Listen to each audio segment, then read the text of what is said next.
Mes amis Gémeaux, bonjour et bienvenue sur la chaîne Tarot à merveille. Pour votre tirage général, ceux qui me découvrent, soyez les bienvenus. J'espère que vous allez bien. Allez, c'est parti.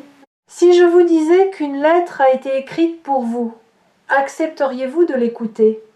Pas une lettre ordinaire, pas une lettre d'un expéditeur que vous pouvez identifier. Une lettre qui existe quelque part entre le visible et l'invisible, entre ce qui a déjà eu lieu et ce qui est sur le point de se produire. Une lettre que la vie elle-même a composée mot par mot en observant votre parcours, vos larmes, votre résistance, votre espoir têtu, qui refuse de mourir, même quand tout semble l'inviter à s'éteindre. Cette lettre, je l'ai trouvée et aujourd'hui, je vais vous la lire. Elle commence ainsi. Je t'observe depuis plus longtemps que tu ne le crois, pas comme un surveillant, comme un témoin. J'ai vu chaque matin où tu t'es levé sans savoir pourquoi, juste parce que quelque chose en toi refusait de rester couché. J'ai vu chaque sourire que tu as offert alors que ton cœur pesait des tonnes. J'ai vu chaque porte qui s'est fermée devant toi et la manière dont tu restais debout, les yeux encore tournés vers l'avant, cherchant la prochaine. Je t'observe et je prépare quelque chose. Quelqu'un que tu ne connais peu, être pas encore, ou que tu connais déjà sans savoir ce qu'il deviendra pour toi. Arrêtons-nous là un instant, respirez. Parce que cette lettre n'est pas un conte de fées, ce n'est pas une promesse en l'air, c'est une description de ce qui se met en place dans votre champ énergétique en ce moment même. Et pour que vous puissiez recevoir la suite, il faut d'abord que vous acceptiez une idée qui peut sembler difficile à croire. Vous méritez ce qui vient, non pas parce que vous l'avez gagné par la souffrance, mais parce que votre existence elle-même est une raison suffisante. Nous vivons dans un monde qui nous a appris que les belles choses se méritent par l'effort, par le sacrifice, par la preuve répétée de notre valeur. Et vous avez joué ce jeu. Longtemps, trop longtemps peut être. Vous avez prouvé encore et encore que vous étiez digne, digne d'attention, digne de respect, digne d'amour. Et à chaque fois que vous pensiez avoir suffisamment prouvé, la barre montait d'un cran, comme un examen sans fin où la note de passage change à chaque session. Ce cycle s'arrête ici, pas parce que vous avez enfin atteint le score requis, parce que le score n'a jamais existé, il était une illusion, un piège conçu pour vous maintenir dans une course perpétuelle vers un horizon qui recule à mesure que vous avancez. La personne qui va changer votre vie ne vient pas parce que vous l'avez mérité, elle vient parce que le timing est juste. Et le timing est juste parce que vous avez cessé, peut-être sans vous en rendre compte, de courir vers cet horizon impossible. Quelque chose en vous s'est arrêté. Pas par épuisement, par lucidité, par cette forme de sagesse qui ne vient que lorsqu'on a compris que la course était le problème, pas la vitesse. Et dans cet arrêt, quelque chose de miraculeux s'est produit. Vous avez commencé à vous voir, pas à travers le regard des autres, pas dans le reflet de vos accomplissements ou de vos échecs. Vous vous êtes vu simplement tel que vous êtes, quand personne ne regarde. Et ce que vous avez vu ne vous a pas dégoûté. Ce que vous avez vu était quelqu'un de profondément humain, imparfait, oui, abîmé par endroits, oui, mais vivant, irréductiblement vivant, avec une capacité d'aimer qui a survécu à tout ce qui aurait dû la détruire, et cette vision de vous-même, aussi fugace qu'elle ait pu être, a envoyé une onde dans l'univers, comme une pierre jetée dans un lac immobile. Des cercles concentriques se sont formés, et ces cercles voyagent encore. Ils s'étendent, ils touchent des rives que vous ne pouvez pas voir. Et sur l'une de ces rives, quelqu'un a senti l'onde arriver. La lettre continue. La personne que je t'envoie n'est pas celle que tu aurais choisie. Elle n'est pas le portrait que tu as dessiné dans ta tête pendant toutes ces années. Elle ne correspond pas à la liste de critères que tu as construite à partir de tes blessures passées, cette liste qui n'est rien d'autre qu'un mur déguisé en standard. La personne que je t'envoie te surprendra. Et cette surprise sera la première preuve que quelque chose de nouveau est possible, que ta vie n'est pas condamnée à répéter les mêmes schémas, que le chapitre qui s'ouvre n'est pas la suite du précédent, c'est un livre entièrement différent. Cette idée mérite qu'on s'y attarde. Nous construisons tous, consciemment ou non, un portrait robot de la personne qui est censée nous rendre heureux.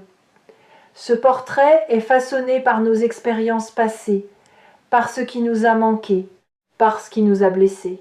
Si vous avez souffert de l'indifférence, vous cherchez l'attention débordante. Si vous avez souffert du contrôle, vous cherchez la liberté absolue. Si vous avez été trahi, vous cherchez la transparence totale. Et ces recherches, aussi logiques qu'elles paraissent, sont des pièges, parce qu'elles ne vous guident pas vers ce dont vous avez besoin. Elles vous guident vers l'opposé exact de ce qui vous a fait mal. Et l'opposé exact d'une blessure n'est pas la guérison. C'est une autre forme de déséquilibre. La personne qui va changer votre vie ne sera pas l'opposé de vos blessures. Elle sera autre chose. Quelque chose que votre mental n'a pas prévu parce qu'il ne pouvait pas le concevoir, quelque chose qui échappe aux catégories, qui ne rentre pas dans les cases, qui, au premier abord, pourrait même vous déstabiliser parce qu'elle ne correspond à aucun de vos schémas de référence. Et c'est justement cette non-correspondance qui sera le signe le plus puissant que cette fois c'est différent, que cette fois ce n'est pas votre blessure qui choisit, c'est votre âme. La lettre reprend. Ne la cherche pas, c'est la condition. Je sais que c'est difficile à entendre. Toi qui as passé tant de temps à chercher, à espérer, à scruter chaque visage, chaque conversation, chaque rencontre en te demandant « est-ce toi, est-ce cette fois ?» Mais la recherche est un bruit. Et le bruit couvre le signal. Ce que je te demande, c'est de devenir silence. Pas un silence vide, un silence plein. Le silence de celui qui sait que la réponse existe déjà et qui attend non pas avec résignation, mais avec la confiance de quelqu'un qui a planté une graine et qui sait que le printemps fait son travail dans l'invisible. Il y a une différence fondamentale entre attendre par impuissance et attendre par confiance. L'attente par impuissance est passive. Elle est teintée de frustration, de doute, de ce sentiment lancinant que rien ne bouge et que rien ne bougera jamais. L'attente par confiance est active. Pas active dans le sens de l'agitation, active dans le sens de la présence. Vous êtes pleinement là, dans votre vie, dans vos journées, dans vos projets, dans vos relations existantes. Vous ne suspendez rien en attendant que quelqu'un arrive pour tout commencer. Vous vivez intensément, complètement, et c'est cette plénitude vécue, cette vie habitée sans conditions préalables, qui crée l'espace magnétique dans lequel la bonne personne peut enfin apparaître.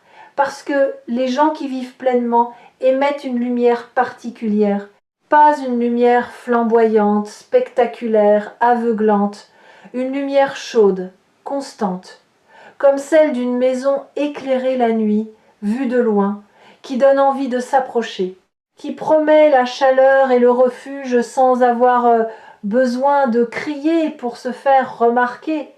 Vous êtes cette maison, et votre lumière est allumée. Peut-être ne le saviez-vous pas, mais quelqu'un, quelque part, l'a déjà aperçue, et cette lumière, elle a une qualité que vous ne soupçonnez pas. Elle n'attire pas n'importe qui, elle attire ceux qui sont capables de la voir. Et la capacité de voir la lumière de quelqu'un d'autre est directement liée à la capacité de reconnaître sa propre lumière. Ce qui signifie que la personne qui sera attirée vers vous est une personne qui a fait son propre travail intérieur, pas nécessairement consciemment, pas nécessairement dans un cadre spirituel ou thérapeutique, mais à sa manière, par ses propres chemins, à travers ses propres tempêtes, elle est arrivée à un point de clarté suffisant pour reconnaître la vôtre. Et cette reconnaissance mutuelle, quand elle se produit, crée un phénomène que les mots décrivent mal, une sensation de familiarité immédiate, de confort inexplicable, de certitude silencieuse que quelque chose de rare est en train de se produire. Vous le sentirez, pas dans votre tête, dans vos os, dans ce lieu ancien au fond de vous qui reconnaît la vérité avant que la raison ne la comprenne. Si cette vidéo vous a trouvé sur Tarot à merveille, c'est que votre lumière a guidé votre clic autant que votre curiosité. Il y a une intelligence dans les choix que nous faisons sans réfléchir. Une intelligence du cœur qui sait, avant le mental, ce dont nous avons besoin.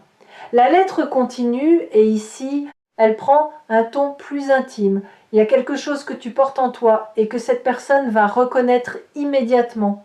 Pas tes qualités visibles, pas ton humour, ton intelligence, ta beauté ou ton courage, quelque chose de plus profond, quelque chose que tu caches, cette part de toi que tu considères comme ta faiblesse, cette fragilité que tu dissimules sous des couches de compétence et de sourire, cette blessure que tu portes comme un secret honteux. C'est précisément cela que cette personne verra en premier. Et au lieu de s'en détourner, elle s'en approchera avec douceur, avec respect, avec la reconnaissance silencieuse de quelqu'un qui porte une blessure similaire et qui sait ce qu'il en coûte de la cacher au monde. Voilà peu, être la partie la plus difficile à entendre. Parce que nous passons notre vie à cacher nos fissures, à perfectionner notre façade, à nous assurer que personne ne voit ce qui se passe derrière le rideau. Et l'idée que quelqu'un puisse voir exactement ce que nous cachons et nous aimer, non pas malgré cela, mais à cause de cela, cette idée est terrifiante. Terrifiante et libératrice à la fois. Terrifiante parce qu'elle implique une vulnérabilité totale. Libératrice parce qu'elle promet la fin de l'épuisement. L'épuisement de prétendre, de maintenir le masque, de veiller à ce que les bonnes pièces soient éclairées et les mauvaises dans l'ombre. Imaginez un instant ce que serait votre vie si vous n'aviez plus besoin de ce masque. Si vous pouviez exister, simplement exister, avec tout ce que vous êtes, le lumineux et le sombre, le fort et le fragile, le certain et le tremblant.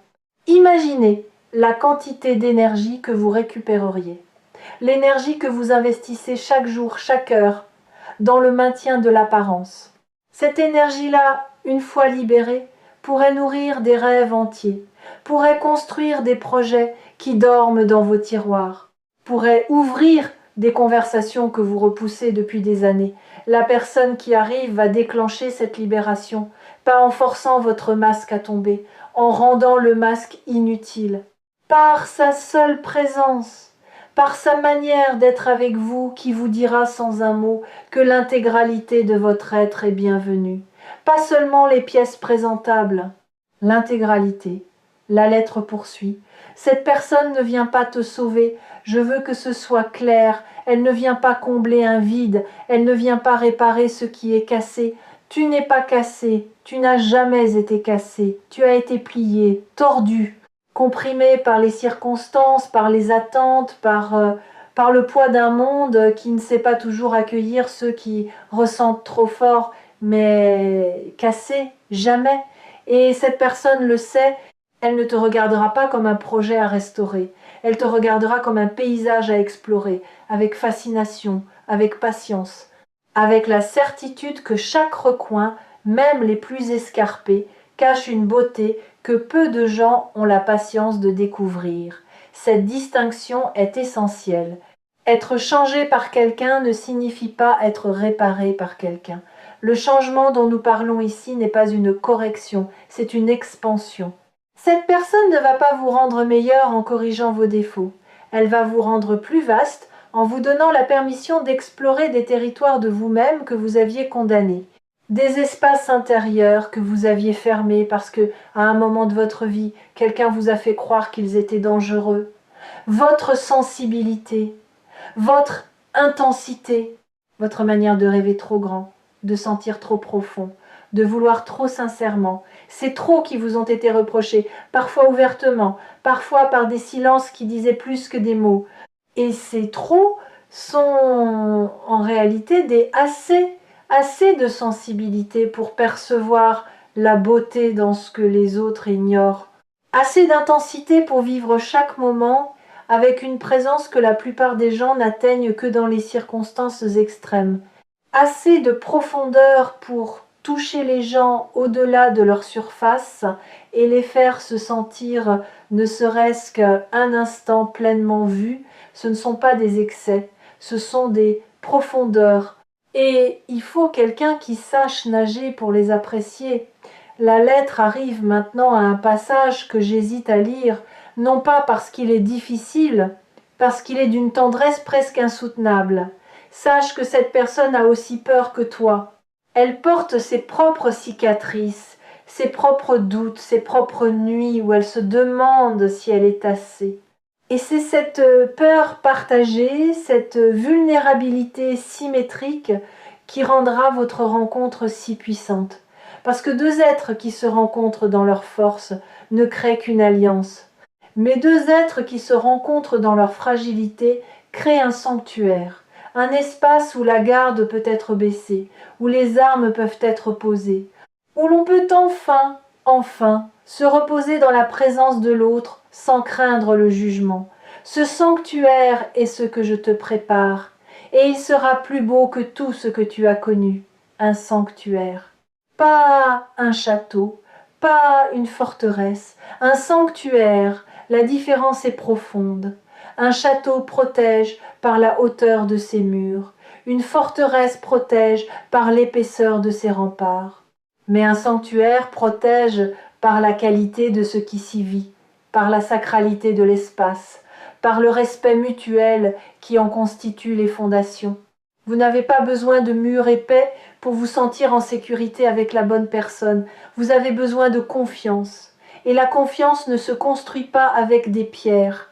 Elle se construit avec des preuves quotidiennes, petites, répétées, silencieuses. Un message envoyé juste pour dire que l'on pense à l'autre. Une promesse tenue, même minuscule. Un regard qui dit « je suis là » quand les mots ne suffisent plus. Cette personne va vous offrir ses preuves. Pas d'un coup, pas dans une grande déclaration, goutte à goutte, jour après jour, avec la patience de quelqu'un qui sait que la confiance ne se décrète pas, elle se démontre. Et chaque preuve sera un barreau de moins à la cage dans laquelle vous avez enfermé votre cœur. J'aimerais m'arrêter ici un moment pour parler de quelque chose que la plupart des gens sous-estiment.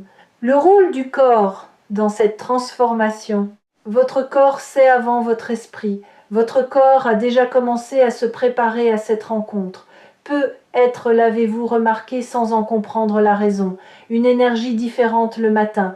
Une manière de bouger qui a légèrement changé. Des sensations nouvelles dans la poitrine, pas de la douleur, plutôt une ouverture, comme si votre cage thoracique gagnait quelques centimètres d'espace. Votre peau elle-même réagit. Certains rapportent une sensibilité accrue au toucher, aux textures, à la température de l'air. Ce ne sont pas des symptômes médicaux. Ce sont des signes que votre corps se recalibre pour accueillir un niveau de connexion qu'il n'a pas expérimenté depuis très longtemps. Le corps n'oublie jamais ce que c'est que d'être aimé pleinement. Et quand il sent que cette possibilité approche, il se réveille, il se prépare, il fait de la place.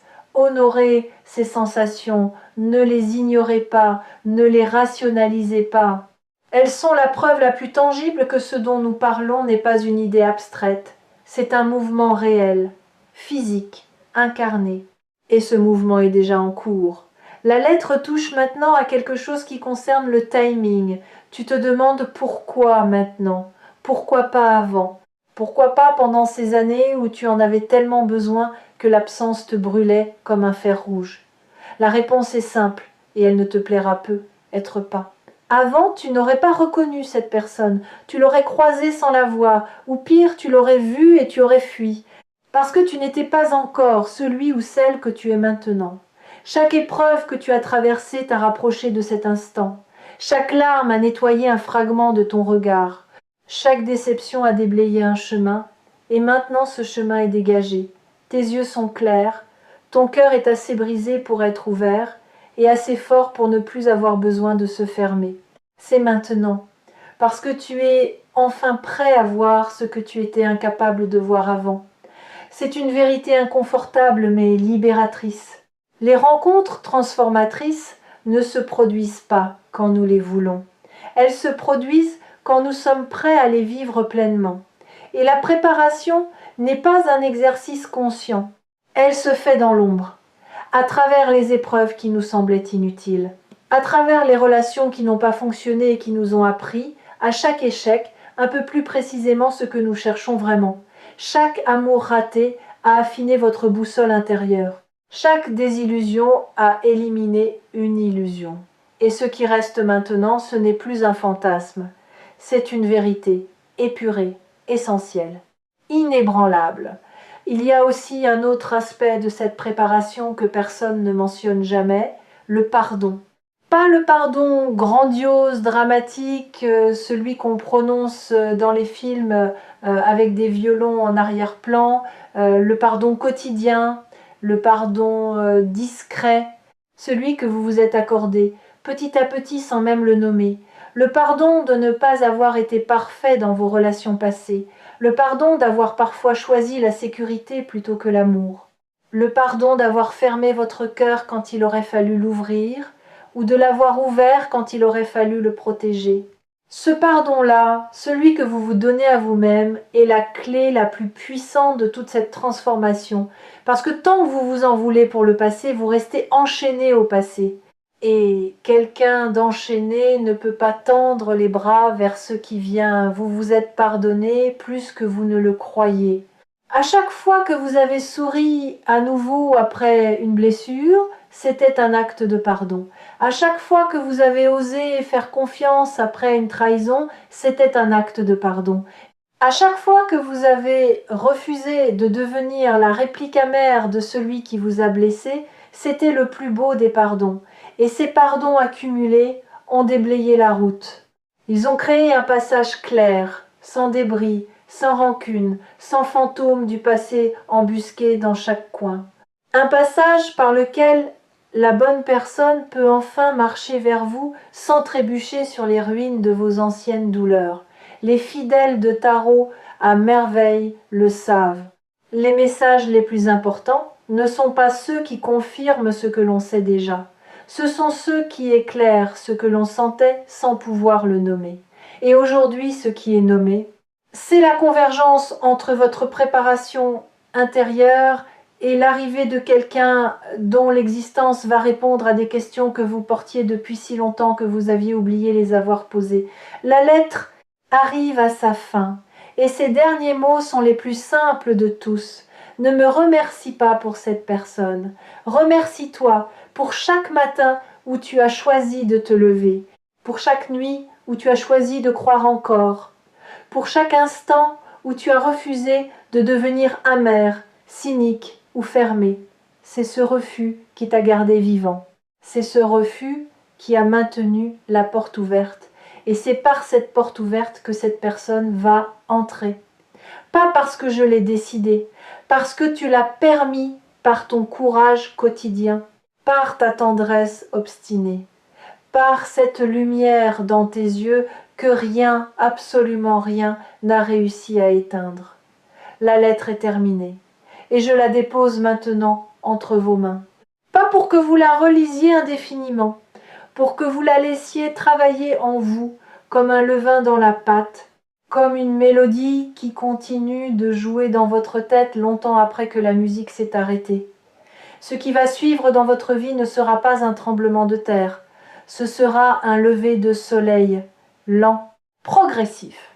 D'abord une lueur à peine perceptible à l'horizon, si discrète que vous pourriez la confondre avec un reste de la nuit. Puis une chaleur naissante sur votre peau, inattendue, comme une main posée doucement sur votre épaule. Puis la lumière pleine, entière, qui révèle un paysage que vous n'aviez jamais vu aussi clairement. Un paysage que vous habitiez depuis toujours, mais que l'obscurité vous empêchait de reconnaître comme le vôtre. Quelqu'un arrive, et cette personne ne va pas simplement changer un aspect de votre vie. Elle va changer la manière dont vous vous voyez, la manière dont vous habitez vos journées, la manière dont vous respirez. Quand personne ne vous regarde, elle va vous apprendre par sa seule existence que vous n'avez jamais été trop, que vous n'avez jamais été pas assez, que vous avez toujours été exactement ce qu'il fallait. N'oubliez pas de revenir sur Tarot à merveille quand le doute frappera de nouveau à votre porte, parce que le doute frappera, il frappe toujours. Mais désormais, Vous avez une lettre entre les mains, une lettre que la vie a écrite pour vous. Et les lettres de la vie ne mentent jamais. Préparez-vous. Non pas en construisant des murs, en ouvrant des fenêtres. Chaque fenêtre ouverte est une invitation. Et quelque part, à une distance que ni vous ni moi ne pouvons mesurer, quelqu'un marche vers la lumière que vous laissez filtrer. Cette personne ne marche pas vite. Elle ne court pas. Elle avance avec la même certitude tranquille que la vôtre, parce qu'elle aussi a reçu une lettre. Et sa lettre parlait de vous.